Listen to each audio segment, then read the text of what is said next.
South Asia இல்லாட்டி பர்டிகுலராக சொல்லணும்னா இந்தியாவோட ட்ரெடிஷ்னல் கேமில் ஒன்று கொக்கோ. 80s 90s கிட்ஸ் மத்தியில் இது ரொம்பவே பிரபலம்.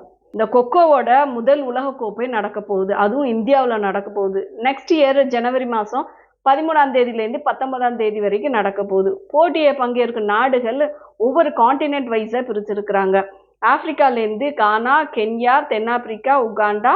ஏஷியாலேருந்து பார்த்தீங்கன்னா போட்டி நடத்தும் India, Bangladesh, Bhutan, Indonesia, Iran, Malaysia, Nepal, Pakistan, தென்கொரியா, இலங்கை. யூரோப்லேருந்து England, Germany, Netherlands, Poland. North அமெரிக்காலேருந்து கனடாவும் அமெரிக்காவும். சவுத் அமெரிக்காலேருந்து பிரேசிலும் பெருவும். ஓசியானிலேருந்து ஆஸ்திரேலியாவும் நியூசிலாந்தும். இந்த போட்டியோட official tag line the world goes go. Men டீமும் இருக்கு, விமன் டீமும் இருக்கு. இந்த வேர்ல்டு கப்ல இந்த கொக்கோ போட்டிக்கும் பாலகங்காதர் திலக்குக்கும் ஒரு தொடர்பு இருக்கு. அது என்னன்னு கண்டுபிடிச்சு கமெண்ட் பாக்ஸ்ல போடுங்க.